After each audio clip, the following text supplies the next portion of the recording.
Perseteruan antara anggota Dewan Perwakilan Rakyat dengan Komisi Pemberantasan Korupsi kali ini semakin panas. Masing-masing pihak merasa bahwa langkah-langkah yang telah mereka lakukan selama ini tidak ada yang salah. Dengan garang, sidang paripurna DPR akhirnya menyetujui menggunakan hak angket terhadap KPK. Pandangan masyarakat pun terbelah. Kamu pro KPK atau DPR? Saya sih lebih pro ke KPK. Saya pro ke KPK, saya lebih pro ke KPK. Tentunya saya akan lebih mendukung KPK. Menurut saya langkah yang dilakukan DPR ini sangat politis ya. Saya pribadi lebih ke DPR. Bisa ke DPR sih, karena DPR itu ngeluarin angket itu karena emang dasarnya itu KPK ini di KPK ini banyak permasalahan-permasalahan besar yang kadang nih beberapa itu berhenti di tengah jalan. Indonesia Lawyers Club pernah mengangkat tema-tema serupa. Terbongkar gara-gara penyadapan. Pengalaman kami memimpin KPK selama 4 tahun, kami tidak merasa memiliki kekuasaan yang absolut. Tidak pernah merasa itu. Karena dari aspek penyidikan, penuntutan, kerja kami kemudian diuji oleh pengadilan.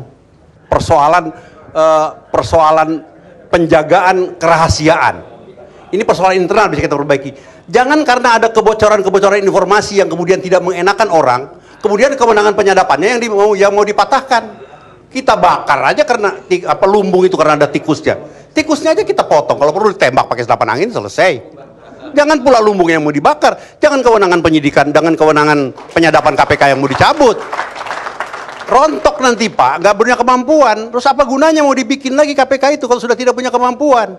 Ya. Kalau kita berbicara korupsi, karena inilah semangat reformasi, kita semua sudah telanjang, terbuka, jangan main-main dengan koruptor. Orde Baru, tabuh ngomong korupsi. Ya. Padahal banyak rampok-rampok pada waktu itu, karena itu rakyat kita sekarang miskin, kan itu.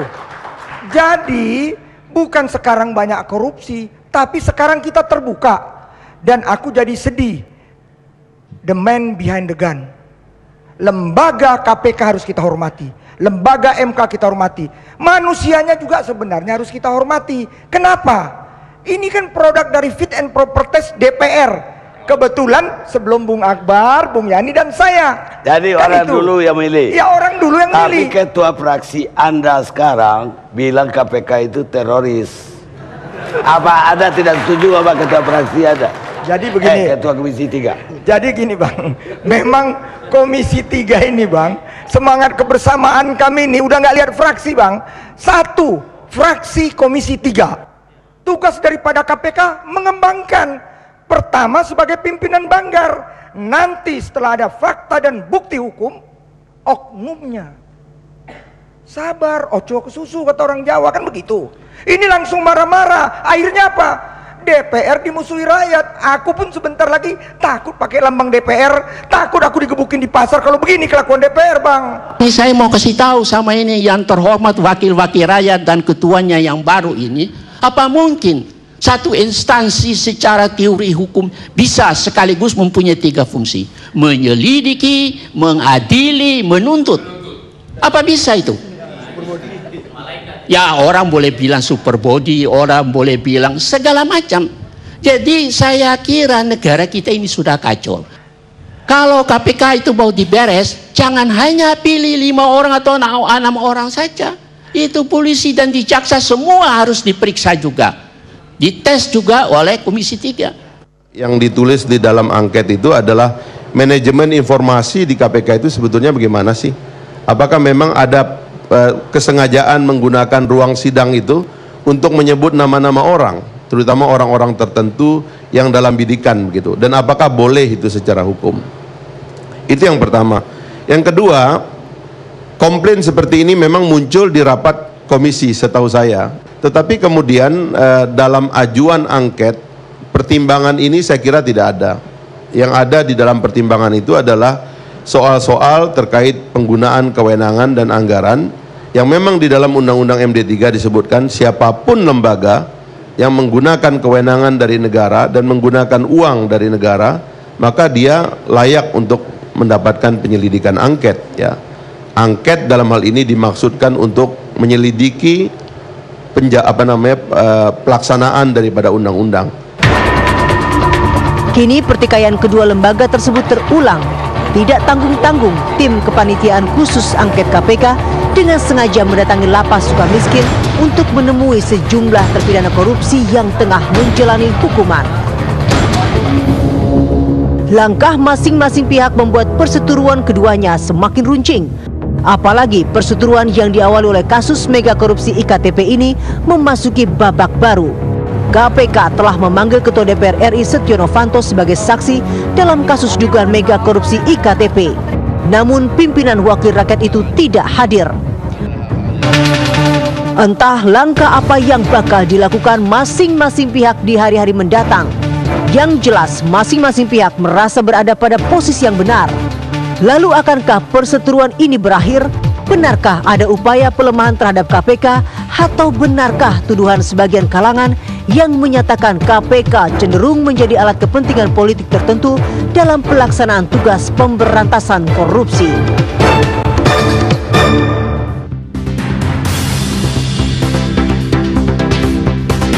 Indonesia Lawyers Club edisi malam ini hadir kembali dengan tema DPR versus KPK semakin runcing. Hadirin dan pemirsa, kita sambut Presiden Indonesia Lawyers Club, Karni Ilyas.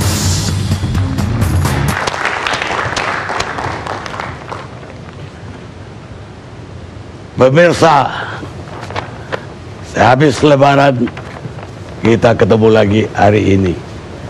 Tidak lupa kami mengucapkan selamat Hari Raya Idul Fitri, maaf lahir dan batin kepada seluruh umat Islam yang merayakannya. Malam ini kita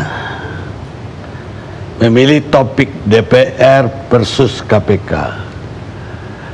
Kayaknya perdebatan ataupun beda pendapat antara kedua lembaga ini semakin runcing. Maka judulnya DPR versus KPK semakin runcing. Ada berbagai kasus yang terjadi di akhir pekan. Ada kasus Hermansyah yang kena bacok. Ada kasus yang lain-lain juga, termasuk banyak perampok yang digulung oleh Polri. Tapi kami memilih ini karena diskusinya ini lebih banyak dibanding yang dua tadi. Untuk sementara kita lihat minggu depan mana yang lebih menonjol lagi. Dan untuk membuka ini tentu saja kami juga mengundang KPK. Dan dalam hal ini kita undang pimpinan KPK Pak Muhammad Syarif Laude. Namun karena beliau banyak kesibukan di kantor, kita terhubung dengan satelit. Selamat malam Pak Syarif. Selamat malam Pak Karni. Pak Syarif tentu sangat mengikuti perkembangan dari debat yang terjadi antara KPK di satu pihak dan DPR di lain pihak, yang tampaknya semakin hari semakin runcing dan seolah-olah seperti kata berjawab gayung bersambut. Jadi kalau KPK agresif sekarang mau panggil semua pimpinan, maksud saya DPR mau panggil semua pimpinan KPK dalam rangka angket, KPK juga tidak mau kalah. Semua pimpinan DPR pun dipanggil. Kalau tidak salah besok juga Ketua Pansus harus hadir di KPK. Apa tanggapan Pak Laude dengan semakin runcingnya ini dan tentang hak angket itu sendiri? Oke, terima kasih Pak Karni. Pertama-tama karena masih dalam suasana Lebaran, kami juga di KPK mengucapkan selamat Hari Raya Idul Fitri, mohon maaf lahir batin khususnya kepada teman-teman yang hadir di studio pada malam ini. Yang kedua, bahwa yang mengatakan bahwa hubungan KPK dan DPR itu makin runcing, atau itu Pak Karni, bukan bukan KPK ya. Jadi sebenarnya kami sebenarnya kami biasa-biasa saja, Pak. Yang pertama, bahwa memang kami mengikuti semua perkembangan yang ada di media maupun beberapa hal yang dilakukan oleh pansus angket, misalnya mengundang pakar dan pergi mewawancarai beberapa narapidana korupsi di Sukamiskin. Kami mengikuti itu semuanya. Tetapi perlu kami jelaskan bahwa satu, KPK itu tidak alergi dengan pengawasan yang dilakukan oleh DPR terhadap KPK. Dan selama umur KPK dari dulu juga sampai sekarang, kami selalu diperiksa di setiap rapat dengar pendapat oleh Komisi 3. Kami selalu berupaya untuk melakukan dan memenuhi itu. Yang kedua adalah yang berhubungan bahwa ini KPK memanggil beberapa mohon maaf, anggota DPR yang sekarang ini dilakukan dalam proses penyelidikan, khususnya berhubungan dengan kasus-kasus, itu tidak ada hubungannya dengan angket ini, karena memang kasus ini sedang diselidiki dan disidik.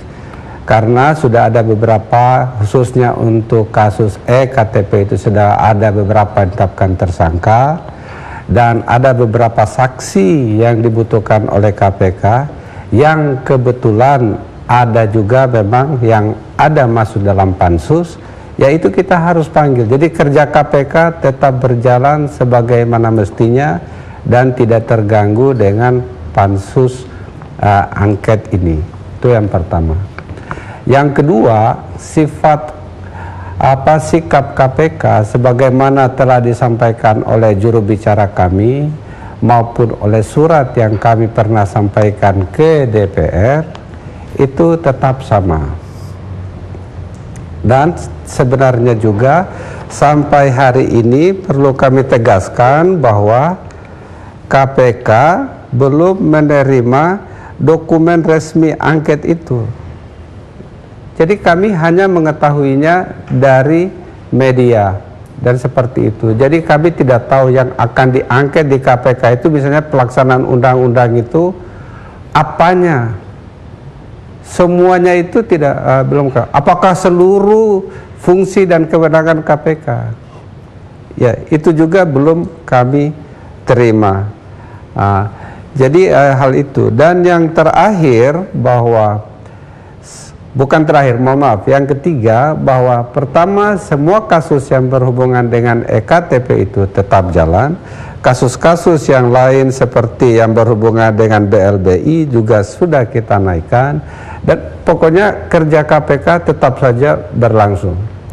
Yang saya ingin sampaikan kepada halayak soal angket ini sebenarnya soal latar belakangnya. Ini yang paling penting. Hak angket ini wacananya dikemukakan pertama oleh Komisi 3 waktu itu pada saat kita selesai RDP hari kedua, ketika kita mau menyimpulkan hasil RDP. Poinnya ada 4. Satu, yang salah satu poinnya di poin terakhir yang keempat itu, Komisi 3 meminta KPK untuk menyerahkan rekaman dari proses penyelidikan wawancara yang dilakukan dengan Miriam. Pada saat itu juga KPK menolak, karena kalau melakukan hal itu KPK itu melanggar undang-undangnya sendiri, karena forumnya bukan di forum politik, itu harus di forum pengadilan kalau mau mendengarkan rekaman. Dari Komisi 3 waktu itu mengatakan bahwa kalau KPK tidak setuju atau tidak mau menyerahkan itu, kami akan angket. Saya bilang kalau soal angket itu hak bapak-bapak, tetapi kalau soal untuk menyerahkan rekaman itu kami tahu persis itu tidak boleh, karena RDP itu adalah ranah politik, sedangkan penyidikan dan semua hasil rekaman saat penyidikan itu di dalam ranah pro justisia, jadi harus bisa diberikan di pengadilan untuk mendengarkannya. Jadi jangan seakan-akan dilupakan sekarang ini. Angket itu katanya tidak berhubungan dengan kasus yang diselidiki dengan KPK, padahal yang menimbulkan angket itu akibat KPK menolak untuk menyerahkan rekaman. Ini harus diulang-ulang ini supaya juga masyarakat juga paham. Saya pikir mungkin itu yang saya bisa sampaikan untuk sementara, Pak Karni. Menurut Pak Sarip itu, apakah KPK berwenang untuk memakai hak angketnya untuk DPR berwenang memakai hak angket untuk KPK? Karena ada argumentasi juga bahwa KPK itu bukan di bawah presiden, lembaga independen. Apakah Pak Sarip setuju hak angket dipakai? Menurut kami memang, dan itu juga didukung oleh lebih 100 pakar hukum tata negara dan hukum administrasi negara di seluruh Indonesia, yang saya yakin Pak Karni juga sudah dapat dokumennya, itu bahwa KPK itu tidak boleh dijadikan objek dan subjek angket, karena kami ini bukan eksekutif, walaupun ada sarjana hukum. Ya, misalnya kemarin itu yang dimintai oleh pansus angket bahwa kami ini dianggap sebagai bagian dari eksekutif. Tetapi kami melakukan banyak hal yang berhubungan, pertama dari segi pembentukannya saja kami independen. Kami bukan di bawah presiden. Oleh karena itu maka kayaknya angket itu tidak bisa diberikan kepada KPK. Bukan forumnya. Kalau forum kami yaitu di RDP. Seperti itu. Tetapi sekali lagi itu ranahnya DPR, tetapi pendapat kami masih sama dengan pendapat para pakar itu, dan itu pun sudah kami sampaikan ke DPR lewat surat yang waktu itu. Dari sisi tujuan DPR sendiri, apakah KPK sudah tahu atau masih beraba-raba? DPR akhirnya tujuannya apa? Apakah membubarkan KPK atau yang dituduhkan juga memperlemah KPK, atau ada tujuan lain? Karena ini baru muncul setelah DPR banyak dipanggil, dan itu nama-nama besar yang KPK panggil. Yang mengetahui itu hanya DPR atau pansus itu dengan Tuhan Yang Maha Kuasa, Pak Karni. Karena kami tidak tahu juga isinya, apa tujuan akhir dari DPR ini. Walaupun di media kami baca katanya untuk memperkuat. Tetapi kalau kami lihat apa yang sedang dilakukan ini, kelihatannya tidak. Misalnya sudah ada wacana dikatakan kalau Polri tidak memaksa komisioner KPK datang ke pansus, semua anggaran polisi dan KPK akan dihentikan, dan macam-macam lagi, banyak yang lain. Tetapi itu kami tidak tahu persis, karena tidak ada dokumen yang kami terima di KPK tentang apa tujuan dari angket ini. Yang kedua, apa yang akan diangket juga tidak ada, dan yang melatar belakangi angket itu juga kami tidak jelas, Pak. Jadi tidak ada dokumen. Satu-satunya dokumen yang pernah kami terima adalah surat untuk meminta Miriam diperiksa di pansus angket. Dan itu pun bukan pansus angket yang menandatangani, itu ditandatangani oleh Wakil Ketua DPR, Pak Fadlizon. Jadi memang saya nggak tahu, kami tidak tahu sama sekali apa yang terjadi di sana. Jadi kalau misalnya Pak Karni menanyakan kepada KPK apa tujuan angket ini, ya hanya DPR dan Tuhan Yang Maha Kuasa yang tahu, Pak. Kami KPK belum tahu persis. Wacana yang berkembang di masyarakat bahwa DPR ingin agar wewenang KPK dalam menyadap misalnya bukan dihapuskan, tapi dikontrol. Artinya tidak bisa menyadap sebuah orang dan harus ada yang mengawasi. Dan kemudian yang kedua, bahwa wacana juga yang beredar di luar, perlu sebuah lembaga yang akan mengawasi KPK. Jadi selama ini KPK dianggap berjalan tanpa ada lembaga yang khusus mengawas. Walaupun DPR juga dikatakan punya wewenang untuk mengawasi KPK. Tapi yang khusus seperti Komisi Kejaksaan, Komisi Yudisial atau Kompolnas, itu KPK selama ini tidak ada ya lembaga seperti itu. Bagaimana pendapat KPK sendiri dalam hal ini? Itu pertama kami ingin luruskan dulu soal penyadapan. Penyadapan itu sendiri yang melakukan itu bukan hanya KPK. Lembaga di Indonesia ini yang melakukan penyadapan banyak. BIN, polisi, kejaksaan,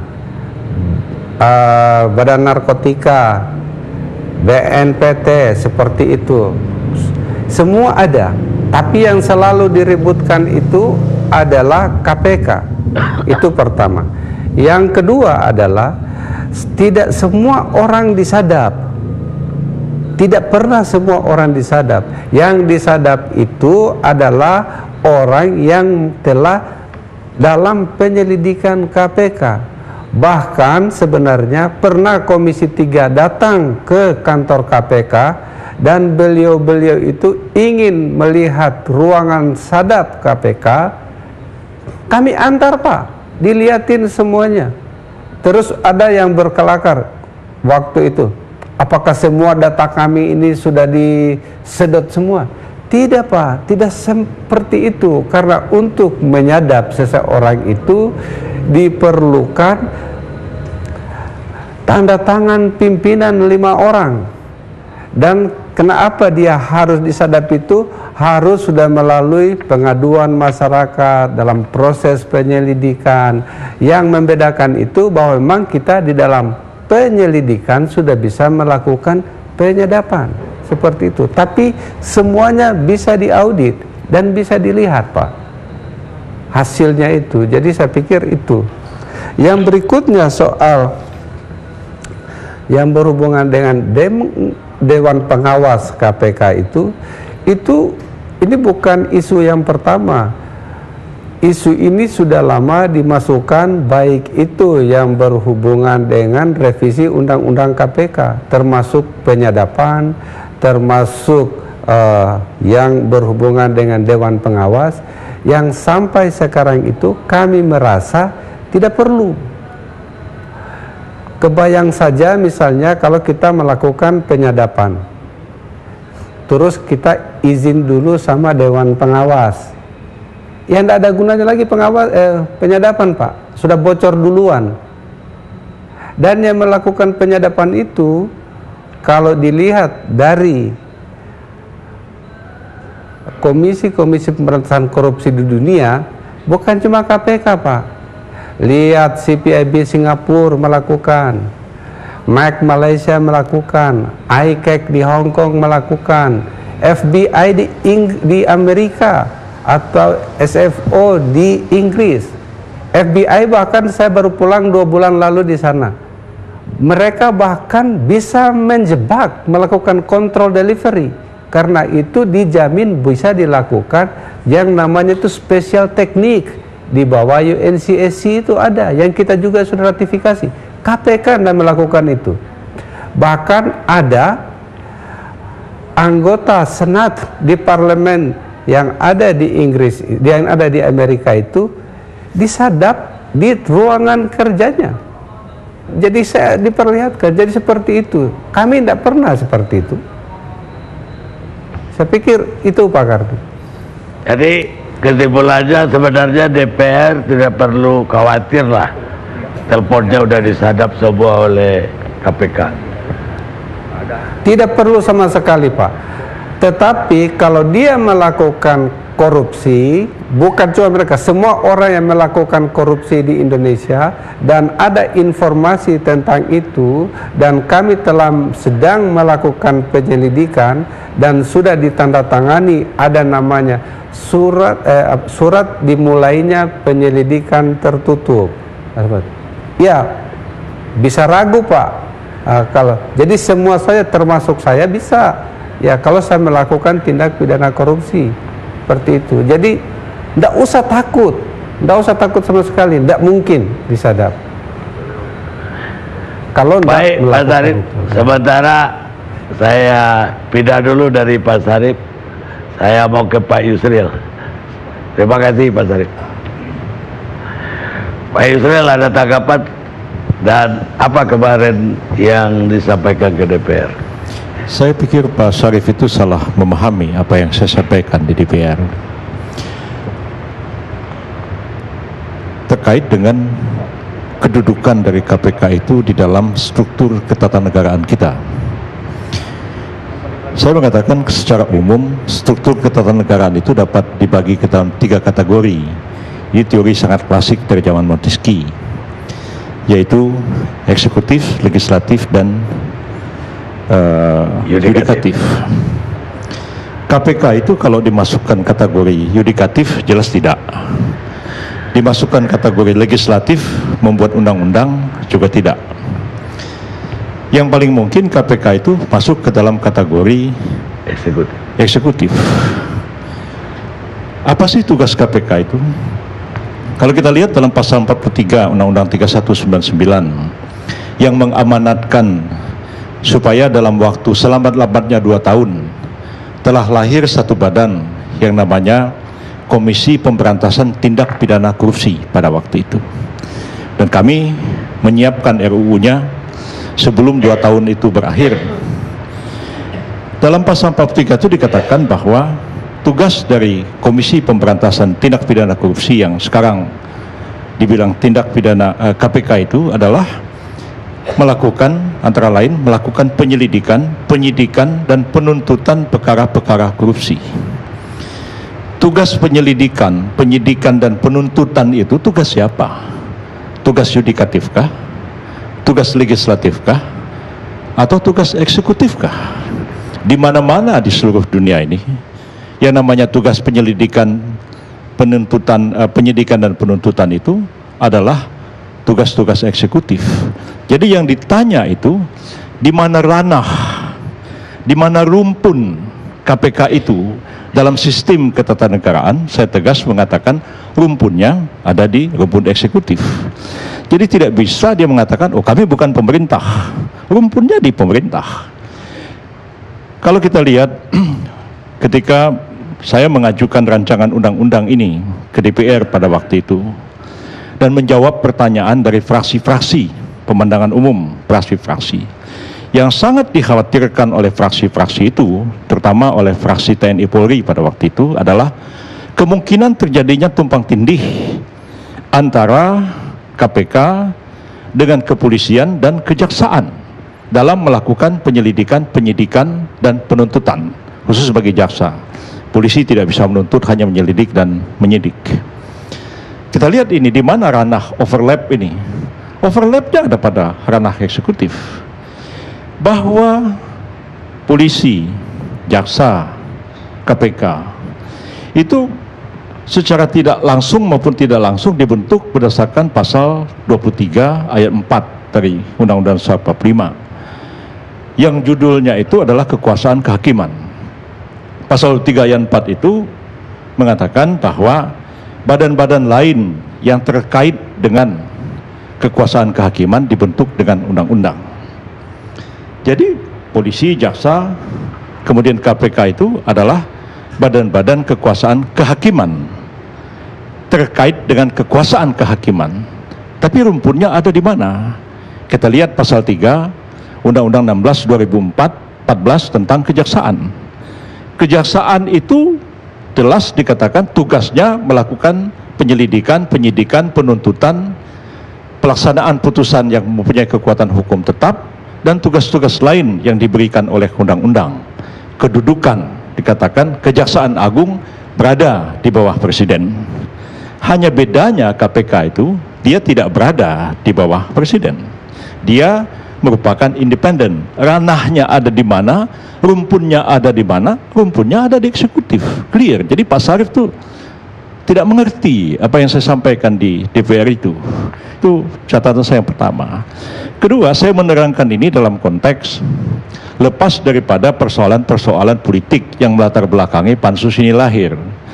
Saya hadir di situ sebagai orang yang mendalami hukum tata negara. Saya tidak bicara sebagai doktor ilmu politik, saya tidak bicara sebagai politisi itu sebagai apapun.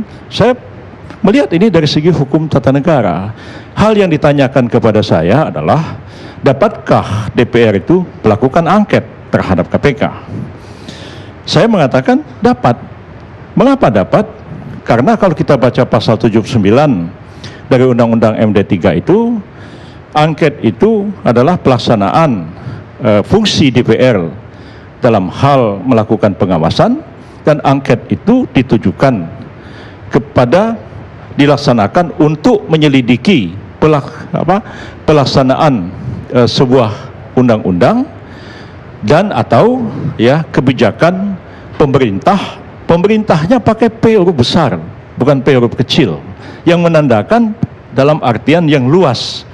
P huruf kecil artinya pemerintah dalam artian sempit, presiden ke bawah. Itu Pak Sarip harus baca undang-undang tuh, huruf besar huruf kecil itu bisa beda artinya itu.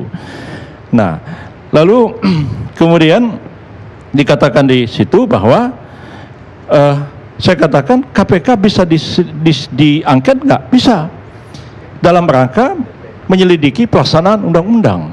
KPK itu adalah institusi yang dibentuk dengan undang-undang, dan karena itu dapat diselidiki sejauh manakah undang-undang pembentukan KPK itu sudah dilaksanakan dalam prakteknya. Ada yang mengomentari saya mengatakan, loh kalau begitu DPR bisa melakukan penyelidikan kepada Mahkamah Agung, kepada Mahkamah Konstitusi karena dibentuk undang-undang. Ya saya anggap ini orang nggak belajar HTN aja. Karena Mahkamah Agung dan Mahkamah Konstitusi itu dibentuk berdasarkan Undang-Undang Dasar, bukan dibesarkan oleh undang-undang. Beda dengan KPK.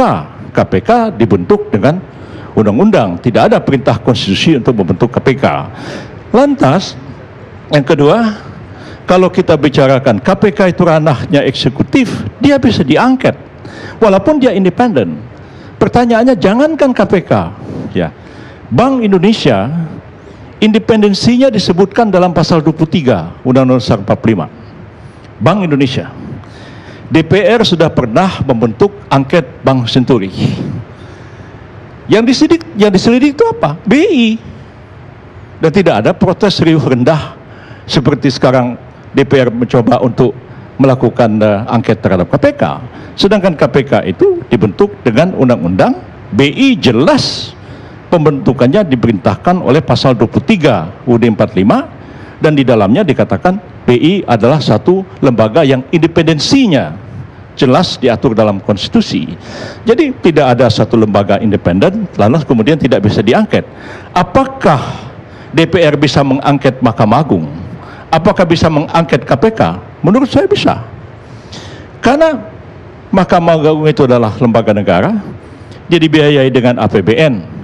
Jika DPR ingin tahu kalau terdengar kabar ada penyimpangan-penyimpangan keuangan di Mahkamah Agung atau di Mahkamah Konstitusi, kalau ada rekrutmen hakim yang tidak benar di Mahkamah Agung, ada jual beli perkara di Mahkamah Agung, dan itu sudah meluas pemberitaan itu, tapi tidak ada langkah nyata diambil oleh pihak kepolisian atau kejaksaan, bahkan oleh KPK. Apakah DPR tidak bisa melakukan angket kepada Mahkamah Agung? Bisa. Jadi kenapa tiba-tiba KPK ini merasa tidak bisa diangket, tiba-tiba merasa dia independen? Dan menurut saya kalau misalnya KPK berpendapat bahwa ini tidak bisa diangket, sudah ada keputusan angketnya. Kalau Pak Syarif mengatakan kami belum baca suratnya, kami belum tahu, Pak, itu sudah dituangkan dalam berita negara. Kalau sudah dituangkan dalam berita negara, dianggap semua orang sudah mengetahuinya. Masa Bapak tidak tahu hal itu? Oh, saya ditangkap sama polisi. Saya bilang, saya nggak tahu Pak, ada undang-undang itu. Sudah diundangkan dalam lembaga negara. Saya nggak bisa berdalih, saya tidak tahu. Nah, itu poinnya. Kemudian kita lihat, kalau ada beda pendapat, ngotot terus nih, sana bilang sah, sini bilang nggak sah. Harus ada pihak ketiga yang netral, yang memutuskan sah atau tidak. Tidak bisa ngotot-ngotot. Saya teringat satu hari, saya dipanggil oleh Pak Harto bersama dengan Pak Saadillah Mursyid almarhum. Kira-kira jam 10 malam. Pak Harto bilang sama saya, Ril, kalau sudah begini keadaannya, besok saya berhenti.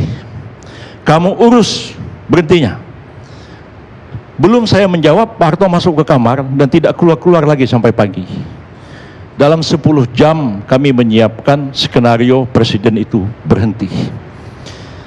Akhirnya kira-kira jam 8 pagi Mahkamah Agung datang ke istana, Pak Habibie siap, presiden bacakan pidato yang kami siapkan, menyatakan berhenti. Pak Habibie langsung ucapkan sumpah jabatan presiden.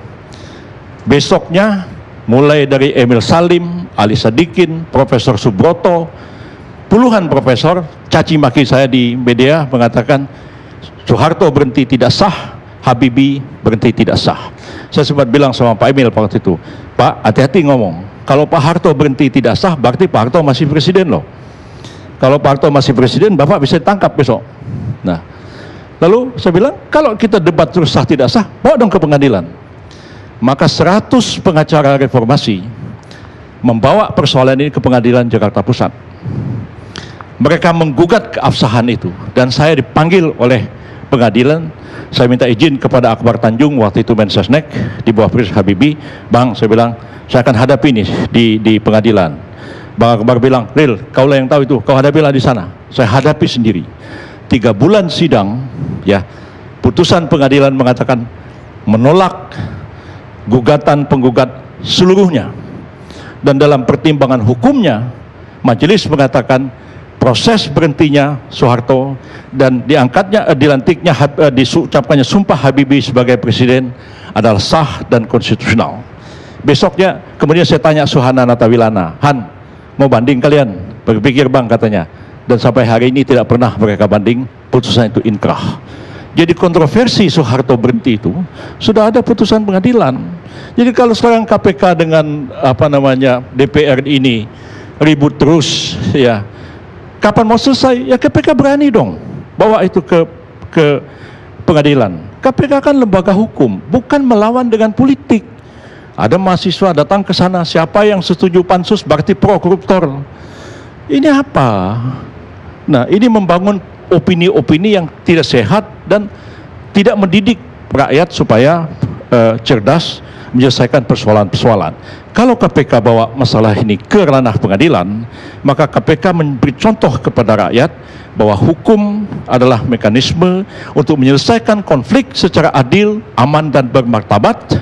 Dan kalau itu yang terjadi, KPK akan menjadi pionir supaya hukum menjadi panglima di negara ini yang menjadi harapan dan cita-cita kita bersama. Baik, Prof. Tapi saya paham apa yang dijelasin tadi tentang pembagian kekuasaan di negara kita. Tapi kenapa ada puluhan profesor-profesor juga sarjana hukum juga, tata negara juga, yang menganggap bahwa KPK tidak bisa dikenakan hak angket.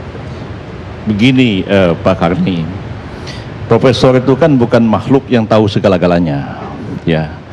Profesor itu diangkat dengan surat keputusan, kalau dulu presiden, sekarang cukup menteri pendidikan, dan dia diangkat dalam jabatan guru besar dengan tugas mengajar mata kuliah tertentu. Saya diangkat sebagai guru besar dalam hukum tata negara, itu ada beslate-nya, ada keputusan zaman itu, dan baca pidato pengukuhan. Karena itu saya tidak kompeten bicara hukum yang lain. Kalau di pengadilan saya diminta memberikan keterangan ahli, misalnya di bidang hukum pidana, saya bilang saya minta maaf, yang kompeten Pak Andi Hamzah, bukan saya. Nah sekarang ini yang sekian ratus orang itu sebagai profesor mengatakan ini tidak sah, itu jangan-jangan tuh ada profesor menggemukkan ayam, bagaimana caranya begitu ya, ada profesor mikrobiologi, ada profesor macam-macam begitu, dan orang-orang ini yang tidak ada kompetensinya untuk bicara di bidang hukum tata negara. Dan kadang-kadang di antara para ahli hukum itu pun bisa beda pendapat, Pak. Saya teringat satu hari, itulah seumur hidup saya kesal sekali dengan orang, namanya almarhum Profesor Muiz, guru besar Universitas Hasanuddin Ujung Pandang. Tiap hari saya dicaci maki di koran Fajar soal berhentinya Pak Harto. Lalu Yusuf Kala telepon saya, Ril, kau mau nggak datang ke Makassar? Apa Pak Yusuf? Kau debat aja itu. Aku sediakan tempat di Al-Makas. Datanglah saya ke sana. Lalu tiba-tiba tidak datang Pak Muiznya. Lalu kemudian Universitas 45 undang lagi, tidak datang lagi. Terakhir dekan Unhas yang undang di kampusnya sendiri. Saya sudah bawa pisau dari Jakarta. Nah, mana Muiz? Saya bilang, dia tidak datang di kampus, tancap tuh pisau di meja. Mana itu Muiz? Saya bilang, dia bikin malu semua orang Bugis. Orang Bugis pantang tikam orang dari belakang. Ayo debat di sini kalau berani. Dan itu tidak kejadian. Nah, jadi saya pikir banyak orang cuma berani teriak-teriak. Coba face to face datang. Alangkah baiknya kalau Pak Laude tadi itu jangan di TV aja dong. Datang ke sini, debat sama kita di sini.